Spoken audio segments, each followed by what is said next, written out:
The World Series has come and gone, and with that, the Red Sox have been tabbed as favorites for Jack Flaherty, a new World Series champion with the Los Angeles Dodgers, might just be coming over to Boston. So, welcome everyone to Red Sox Digest. As that green just faded out there, here I am. I'm Evan Sharrard. Welcome to Red Sox Digest. Please make sure that you subscribe. We are now in full swing in the offseason. The hot stove's heating up, and more rumors come in and day out, so make sure that you are subscribed so you are up to date on the latest Red Sox news, rumors, reports, all of it.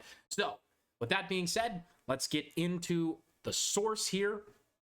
This report coming from Jackson Roberts, originally from Jim Bowden of The Athletic. So let's break this down. A Sports Illustrated report by Jackson Roberts predicting that a $68 million Dodgers superstar, who is it?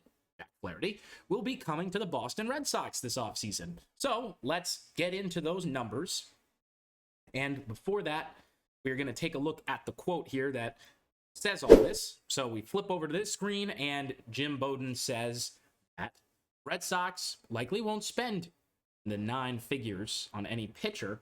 However, he does think that they will go after the World Series Game 1 starter. Jack Flaherty would be that guy on a 3-year, $68 million contract. That's Jackson Roberts summarizing what Jim Bowden had said in his Athletic report. So, being said, let's get into the stats here.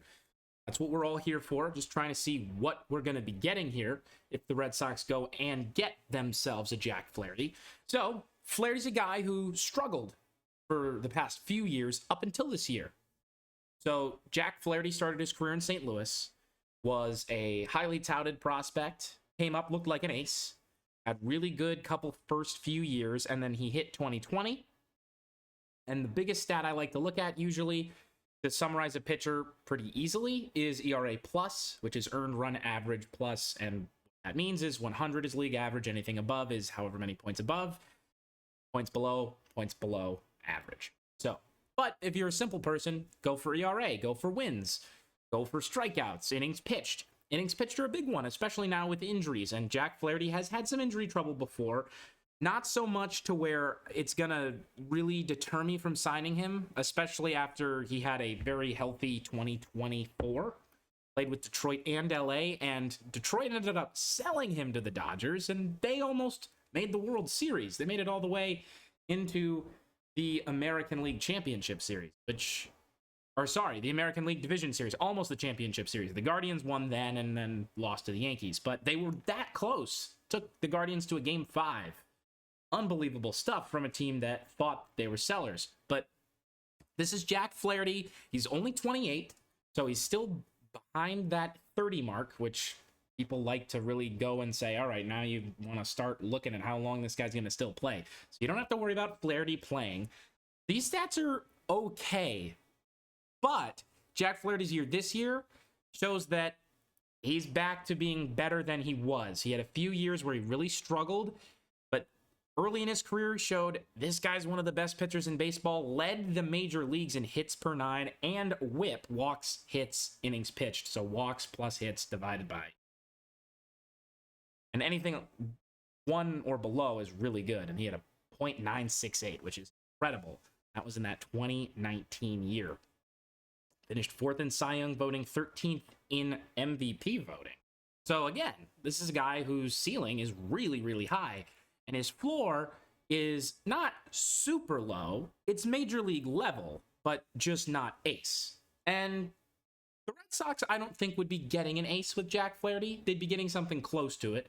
Probably a high-level number 2. Maybe, at the best, a number 1, an ace. But again, I think a lot of Red Sox fans are hoping that the Red Sox go out and get Corbin Burnes.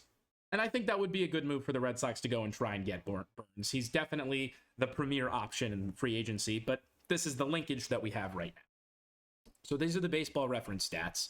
The last one I want to look at here, like I always do, is Baseball Savant. And so these stats, as I always say, Baseball Savant stats are all here based on percentile. So what you're seeing here, the red is great, the blue is bad, anything in between is in between, and it's all based on percentile. So if you're in the 100th percentile, you are better than everybody in the league at that. And if you're in the first percentile, you are the worst.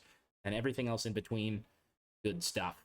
to look at and determine, all right, what's this guy good at? So this is the 2024 numbers for him. And overall, his three best stats here are the whiff percentage, the K percentage, and the walk percentage. And then, of course, when you look at the value stats up there, his breaking run value in the 98, which is his best stat, period.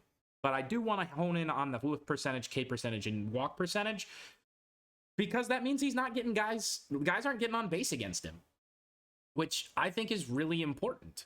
If you're not walking guys and you're striking a lot of guys out, that's a really good sign, because one, people can't hit your stuff. Two, you're getting a lot of guys to swing and miss, means they're not putting balls in play a lot, which will help a defense like the Red Sox after last year, just based on their statistics. Now, the Red Sox defense should get a lot better based on the players who are in the organization, like Ceddanne Rafaela, when Marcelo Mayer comes up, whenever that may be, and Trevor Story coming back healthy. All of that stuff will play into the Red Sox improved infield, and I'm sure that they'll probably make a move in free agency as well. But Jack Flaherty keeps the ball out of play. However, he doesn't throw the ball particularly hard. His expected batting average is near average at 237, which is not bad by any means. 237 is not bad at all. It's just not fantastic. His expected ERA is 20 above 50 percentile, so that's good. 20 above that average mark. I like to see that. The barrel rate's just around average, 1 point below it, and then the ground ball rate, he gives up a lot of fly balls and line drives. So not a huge deal, especially based on that expected ERA and those three big stats in the heavy red numbers with the walk, the K, and the whiff rate. But again, not everything in the red, but he does show a lot more red there than he does blue, and none of it's really cold light or dark blue, which means really bad.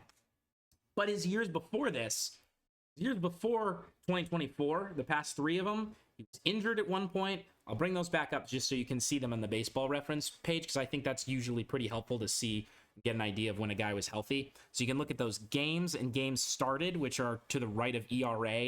You can also look at the innings pitched. That's another really good way to see, okay, was he injured? Obviously, when he was 21, he just didn't play that much just because he was a rookie. As you can see, his rookie status carried over into 2018. If you look over at the awards tab, ROY 5th, means Rookie of the Year. So with Jack Flaherty, you are getting a good level pitcher who has the potential to be one of the best in the league. And this year he just won a World Series. Not that this was all him. And in the World Series, he actually didn't perform his best, and the Yankees really got to him. But again, Jack Flaherty is not a rental type pitcher where you bring him in for a year or two, you don't bring him in for that much money. This guy's going to be a part of the core of the team. And that is really what the Red Sox need right now. We need starting pitching, we need a right-handed power bat, and we need to bring in just enough pitching to where we can be comfortable if one guy gets hurt, because unfortunately in sports, that's really what tears down teams. To win, you need to be great, and you also need to be lucky. And a phrase is, to be lucky is to be good. To be good, you got to be lucky, and to be lucky, you got to be good. And those two things really do go hand in hand. And when you look at every World Series champion, even though this year it was the Los Angeles Dodgers, three former MVPs all on this team, one of them is probably going to win it this year with Shohei Ohtani, it's still a big factor, luck is. Because one, I think the biggest part that luck plays is in health. Because everybody's going to get banged up. It's a long season, 162 games, double what the NHL plays, double what the NBA plays, nearly. And those are long seasons where they're asking for shortened games. So to have health that long is impressive. And that's the kind of thing that you see with the Dodgers. And the Red Sox, if they can build that depth, you're lessening the impact that luck will play. Because the more talent you have on roster, and this seems to happen, for the past few years, it just seems like lots of injuries. And this has kind of always been a story, but once it happens every year, it's like, wow, what's with all the injuries? there have been points in the Red Sox season where their entire staff is depleted, and you can't blame these guys for getting hurt. They're doing their job, and they're going out and pitching and trying to be the best players they can be. The league has switched over to harder, faster pitching, and that has led to more injuries, especially as usage has gone up. And there have been back and forths between the Players Association and Major League Baseball, and that really is the big thing right now. So it's not all about, sure, it is all about movement, but it's also all about how hard you can throw it, and that really does take a toll on a lot of these pitchers. So Jack Flaherty is a really strong level pitcher at the major league level that the Red Sox would be fantastic, lucky to bring in. And they are in the market for him. And Jim Bowden says that the Red Sox are where he predicts them to go, which is exciting news for Red Sox fans, all and me included, because Jack Flaherty can make a serious impact on this team behind and alongside Tanner Houck and Brayan Bello and Cutter Crawford and the rest of our pitching staff that we'll bring back. And we'll see what happens with the rest of it. I know that a lot of us Red Sox fans are waiting on what's going to go on with Corbin Burnes, but this is the first and second days of free agency now at the time of filming this, so it's going to be a long road ahead. But thank you for joining me. That's all I've got for you today. Jack Flaherty is linked with the Red Sox. I'm Evan Sharrard. Thank you all for listening, and see you next time on Red Sox Digest. So long.